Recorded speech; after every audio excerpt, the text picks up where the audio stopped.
She's a tight one. Yeah, I think these are good for about another 30,000 miles. Those don't look too bad, right? Delaminated, look at all, that's not even a record, that's worse than that. We're gonna talk about, you can see the pad life here, not actually that bad on this side. This side wore down quite a bit. We know that's indicative of caliper issues. So 2016 2500 Chevy Silverado, we're doing the rear brakes, and obviously our max jacks cannot lift this, so we got jack stand, jack that's too small, brakes, working on the ground. Great.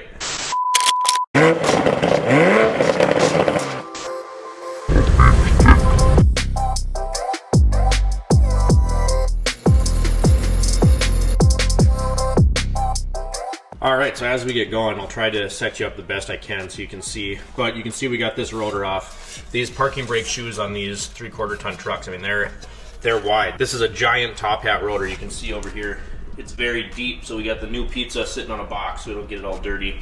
Here's our reman caliper, and then there's the original caliper. It's hanging out on a little battery box just so it wasn't hanging down on the brake line. So in that survey we did a while back, you guys said, take me along on more customer repairs. Those are the videos I want to see. And sometimes this is what it looks like. We'll talk about why we got that in a second. But, you know, obviously this isn't glamorous. This thing is huge. Our lift is only rated for 6,000 pounds. So that means we're doing it on the ground, and it kind of sucks, but we'll get through it. We're going to talk about this caliper and why I think this is the stupidest design that GM has ever had, and the premature failure that comes with these. I know the lighting's not super great here, that caliper. I'm going to set you up best I can, get this on, and then once we have this off, we'll talk about why these fail prematurely and how stupid I think this design is.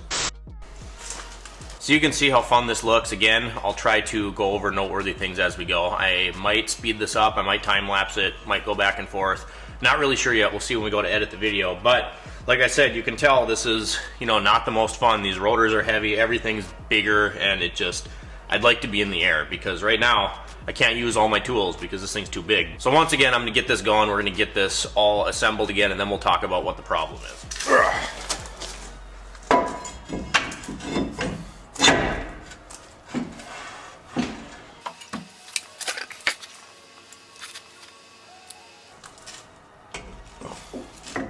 Be right back.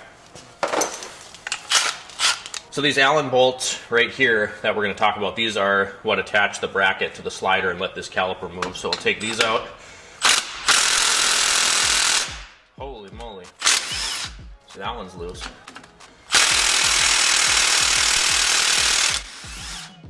There we go. No. Did they? Please tell me they didn't do that. Okay, no, we're good. Now we can put our bracket on. So this will sit on here like this. We got to talk about one other thing first. That's kind of a pain with not just these trucks, but most GM vehicles. Then we can transfer the caliper. So I got our hubcap, our lug nuts, and then our caliper bracket bolts in here. And on the GM vehicles, you can see that yellow Loctite in there. If I can get closer, I don't know if it'll focus.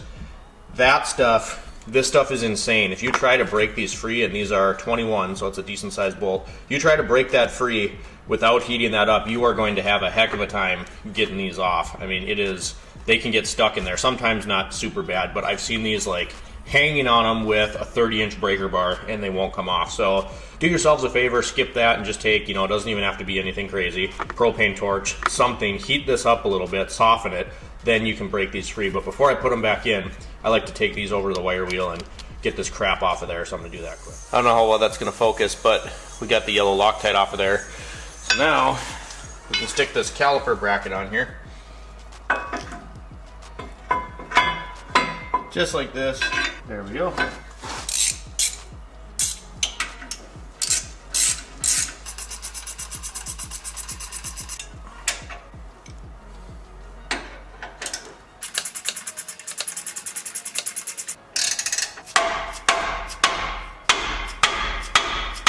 Now we're going to get our brake line bolt ready, our new banjo bolt. It comes with two little copper washers.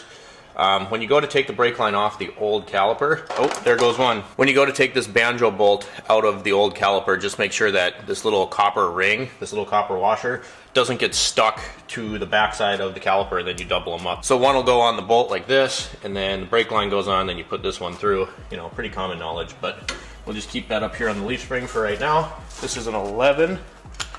And I think I have my 11, yep, right here. This part makes a little bit of a mess because you're going to lose some brake fluid, but You know, is what it is.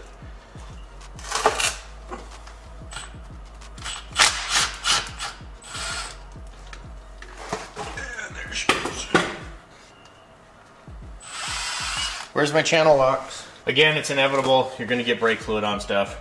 I know you can't see this, but sometimes this copper washer gets stuck on the banjo bolt. So when you take it out, I take a channel locks and hold the washer on the side of the brake line. Then you can take your gun and it should come right out of there. Now we got that guy off. This will pull out. Get your new washer, put your new one in there. Take the other washer, put it on this side, thread this baby in.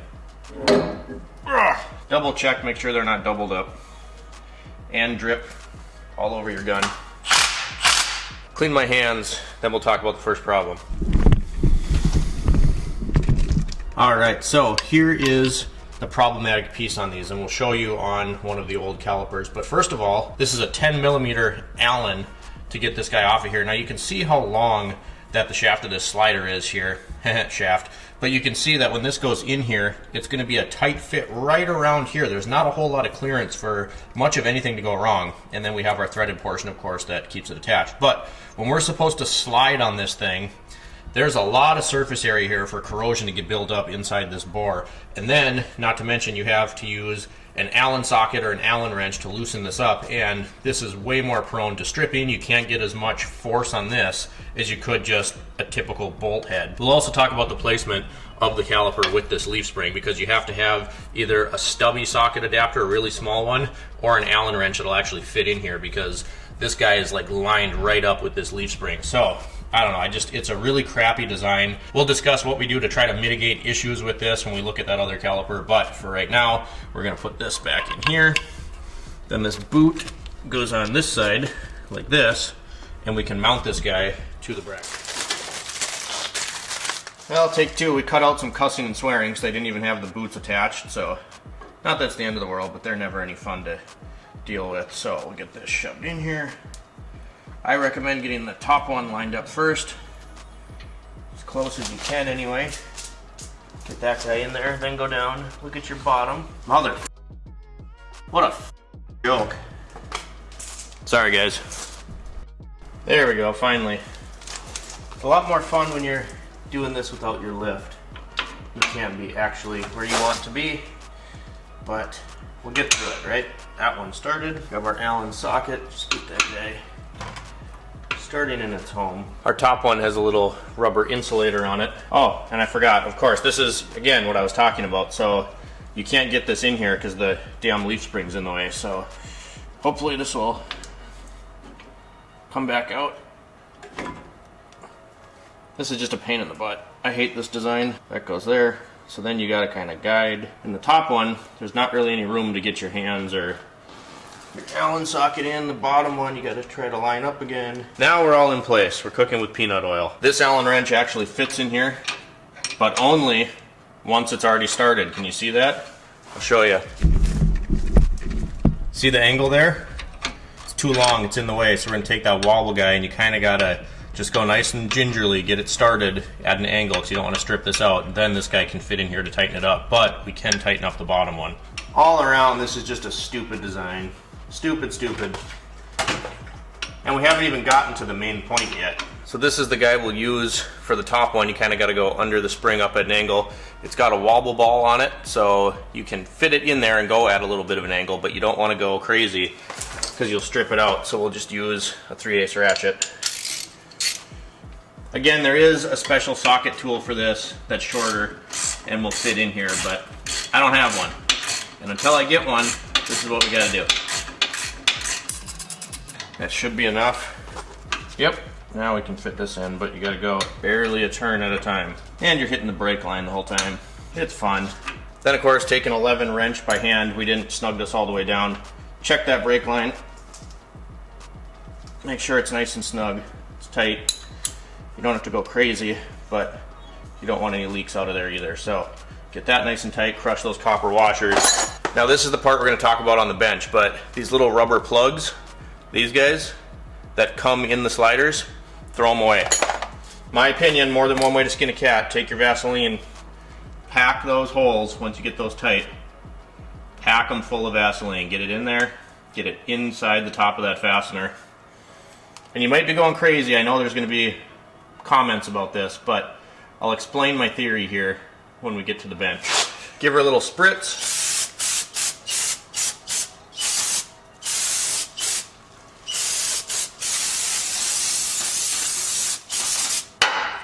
Now we just got to bleed the calipers and we're done. Alright, so calipers are on the back of the truck, new brake pads, rotors, all that jazz. And again, like I just said, I can already feel the comments coming into this video being like, why wouldn't you put that on there? Why are you packing it full of Vaseline? Why are you bitching about this?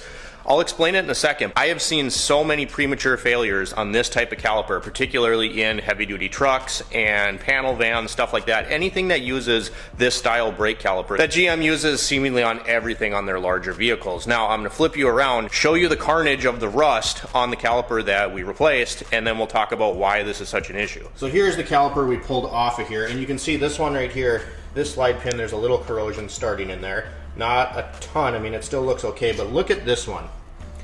Can you see inside that hole at how rusty that slide bolt is? So here's the problem. For one, you get this Allen bolt and it is significantly easier to strip this out. You can't get near as much leverage on the fastener to get it loose in the first place, not to mention when it gets stuck like this. But this goes into this fairly large bore here, and this is what is sliding back and forth. And if this thing is rusted and gets this corrosion because it's recessed in this hole, I mean, think about it. If you had this bolt and it was flush up top here, right? So it was sticking out and it wasn't recessed into this bore, you're not gonna trap moisture in here. Plus you're gonna have, you know, the flange of the bolt resting right on this edge versus having this in here and just encouraging water and corrosion to get inside. There are rubber plugs, we're gonna talk about that in a second, but I've had these, you guys, tried to get them out, you know, because potentially this caliper is still fine. This portion of the caliper is fine, it's the slide pin. And this fails this caliper. I have the high torque Milwaukee Impact, heat, and a 10mm socket bit, a heavy duty one, breaks the socket or strips out inside here, and then you're screwed because you're not getting it out. You know, it's recessed in here. Good luck. I mean, I've heated them up, I've tried breaker bars. These things, when they look like this, they do not come out of here, and you're absolutely hosed. So again, the problem is in the design. They recessed that fastener, that slider, inside that caliper. Do normal calipers have sliders that corrode and get seized and get stuck and you have to replace the caliper? Yeah, saw it at Toyota, but a lot of times you could break that thing free, and because the bolt head was external, for lack of a better term, there was no little provision that went down, you know, it's recessed in that caliper bracket. That wasn't a thing. So a lot of times you could get on there with a nice socket, work it back and forth, heat it up, work it back and forth. They'd blow out of there sometimes because the grease heats up, builds pressure, but then you could clean everything off, re-lube it, put it back in there, and it was okay. Get new boots, rubber isolator seals, whatever. These, you cannot get them out because that recessed portion on top of having a fastener that's inferior when you have to put a bunch of pressure on it to get it off, more prone to stripping, it just encourages moisture and corrosion, and like I said, good luck, you're not getting that thing off. This is the second one in about 5 months, second vehicle that I've dealt with this on. And heavy duty trucks, you can about triple the price of all the parts that you need once you get into heavy duty stuff. So these are not cheap repairs. It's just really frustrating. Now, where I think the comments are gonna come in is, hey, why'd you take the rubber cap off? That's supposed to keep moisture out. Well, moisture literally just getting on something isn't the only way that it's there. Think of it like the reason I don't drive my electric scooter in the wintertime. One, that thing's not sealed up very well, but two, moisture breeds in temperature differentials. So this thing's sitting outside in the winter, it's cold, then you start driving it, everything heats up, you're gonna get moisture trapped inside there. I don't care if there's a rubber cap on it. Moisture has a funny way, corrosion has a funny way of working its way into places it shouldn't be anyway. But now when that moisture from that temperature differential stays in there because of that rubber cap, now you're hosed. So what I like to do is take the rubber cap out completely, tighten it down, torque everything down, and then take Vaseline, rub it in there, get it inside that recessed area so nothing can really get in there. If it's packed full of Vaseline, Vaseline's gonna keep everything nice and lubricated. Plus, what I like to say on these vehicles with this style caliper is every oil change, let's take those sliders out, grease them up, put them back in, keep them moving. That way there's not a chance for this to happen and you don't have to buy calipers every time. That being said, you guys, I'm gonna bleed the brakes on here. Kind of sucks as a one-man job, so I'll probably skip it. We'll get this thing out of here, test drive it, then we have a minivan to pull in for an oil leak, so we'll take you along for that as well. Thanks for listening to my TED Talk.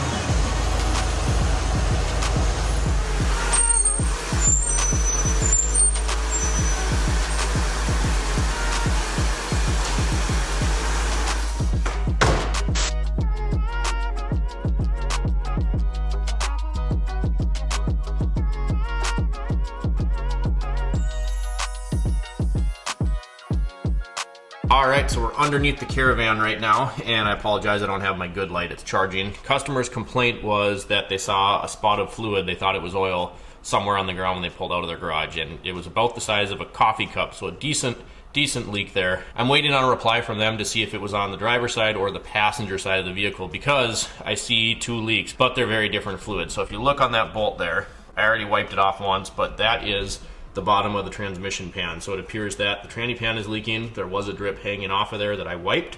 Transmission fluid on this side. This has the 3.6 in it, which I was kind of expecting to see the oil cooler leaking down, and then what happens is it looks like a rear main seal, but it's actually the oil filter housing / cooler in the valley of these. But anyway, so no oil that I see, just that transmission fluid over there. If we look on this side, it's gonna be tough, but you can see coolant coming down this lower radiator hose. Actually picks up the color pretty good there. So I don't know if that is the thermostat housing running down this hose or if it's the water pump or both. So what we're gonna do is lower the car and then look under the hood, see if we can pinpoint this coolant leak, because that's not good. All right, so here's where we're at with this one. Pressure testing the coolant system, we'll go over that. If you look down here, I apologize that it's gonna be hard to get the camera in here, but let me try to get this light to where it points the right way. Get in there. Yep, I can already see our problem. So there's our light pointed in there. Let me see if I can get you zoomed in so that it'll actually show up. Can you see that drippage right there? I know it's dark. Let me try to move the light again, but can you see that? Right? Where is it? There. Can you see that coolant dripping right there? So it's on top of the water pump, or coming down the water pump pulley, and now we have to determine if it is that radiator hose that goes into the thermostat housing there, or if it's, which it looks like because the drip is hitting the front of the pulley there. So I don't think the water pump itself is leaking. I think it's either this hose with this aftermarket clamp on it, or it's the thermostat housing. So we'll try to get in there best we can. I do not think there's going to be a good camera angle for this, so I'm just going to reach my hand around and try to feel underneath that hose. And yeah, you can see that drip is well in front of the water pump, so likely this does not need a water pump, and it is just that thermostat housing or that upper hose. Zoom you back out, and when you use these guys, typically what you want to do is you find a fitting that works here. Sometimes you got to fiddle with this hose a little bit because it will leak. Let's see if I can get it to make a little noise. Hear that? So you got to be careful with this. It's, but it's a good tool if you know how to use it. You want to go up here to about 15 psi. Come on, focus. There we go. You want to go to 15 psi and then you pump it up. You don't really want to go past that, and then just kind of watch this thing drop down. And what it should do is, if you have a leak, just like we just saw there, it should make it much more obvious. So good system. And then when you're done, you can also pressure test it again to make sure you actually fix the leak. All right, so we messed around a little bit. I got this back around 15 psi again. Right there I was about maybe 14 psi. Anyway, it's been sitting here for about 5 to 10 minutes now, and you look down here again. I don't know how we had this so you could see something like that maybe. So we got this down here again, and you can see that drip has stopped. I didn't actually need to use the scope or anything like that. I just grabbed my hand, put it under that hose, and it was dripping, like we said, right in front of that pulley. And you can see right now there's 14 psi pressure on it, and nothing's leaking. All I ended up doing this time was tightening up that hose clamp that you can see right there. So yeah, in this case, it was just that hose. All I had to do was adjust that hose clamp and tighten it up. Now, this is one of those situations where if you go to the wrong shop, I mean, they could easily send you a picture of that coolant dripping everywhere and send you a picture like we showed you underneath and be like, yep, you need that little inlet housing, you need this hose, you need a water pump. That's stuff that happens, unfortunately, all the time, and it ends up making my job harder. But obviously I'm not going to get the job out of this. I'm still going to get some diag time, and at least I'm being honest with my customer. That goes a long ways. You get return customers that way. In the short term, you rip people off, you might make some money up front, but people catch on to that and people talk. So don't be that guy. Tighten this thing up. Simple fix for the customer.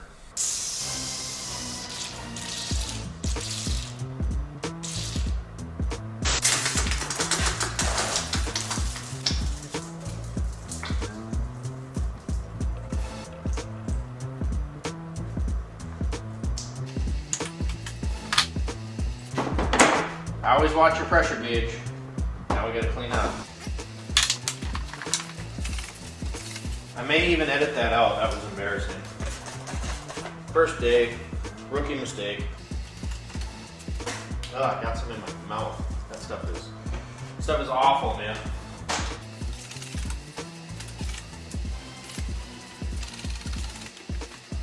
God, that tastes bad.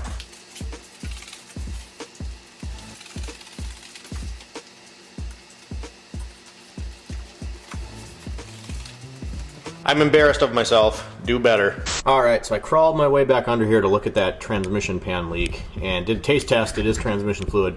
But look up here. I'm going to zoom you slowly so it stays focused. See, right on the corner of that back valve cover, we got an oil drip. And if I went around to the side, which the camera won't fit, but it's dry up there, that tells me it is not leaking from the valley, which would be like that oil cooler housing, which is very common that we talked about. And those typically have oil all over the bottom, like I said, where the rear main seal is. So you can see a drip hanging right there on that casting in the cylinder head, and one, more importantly, on that cornermost bolt. So that could definitely, I mean, that's a decent oil leak. So if this thing's warmed up, it could be dripping on the ground right there. So looks like this thing, on top of needing the transmission pan resealed, also needs a set of valve cover gaskets. All right, so we're getting ready to pull the Caravan out. One thing that you can check, we saw that valve cover leaking from underneath that we showed you, is I said it looked dry around the corner, which is good, but there is your oil filter housing. And what happens is the cooler that's attached to this, that runs through the valve of the engine down here, this will fill up with fluid and be really dirty and drip all over the place. So we looked at this. It looks like someone was already in here because it's bone dry, and these get really super messy when they leak.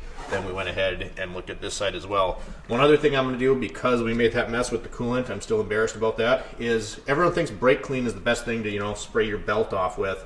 Use water. Dump a little water on it, let it dry, and that's going to clean it off better than brake clean is going to. So dump a little water on it, let it dry, bring this thing outside, wait to hear back from the customer. All right, guys, so that's what I had for you today. Just bring you along, show you some of the customer cars that we're working on today. Coming up soon, I just ordered about $400 worth of things for the Mountaineer, so we'll kind of do an update on that. Long and the short of the story is the water pump started leaking, and I kind of went down a rabbit hole and was like, if I'm doing the water pump, I'm going to do radiator hoses, idler, tensioner, thermostat housing, and then I went ahead and bought an all aluminum radiator so we don't have to worry about the plastic tanks. If you know anything about those plastic tanks, when they start to age, lots of heat cycles on them, they kind of turn brown, and then you know it's really only a matter of time. You're kind of on borrowed time until that tank starts leaking. So we went ahead and got that too. I'm excited for that to come in. So we're gonna have to spend like a day going through the Mountaineer and getting that thing ready to go. That way it'll quit dripping coolant every time I warm it up, and it really bothers me. That way we make sure that she's good to go. And you know, it's an old car, it's 25 years old now, so there's a lot of other maintenance stuff we got to do, along with the fun stuff that I want to finish. So once again, thanks for tuning in, you guys. If you enjoyed the video today, drop me a comment down below, like and subscribe if you're not already, and as always, thanks for watching. We'll see you next time.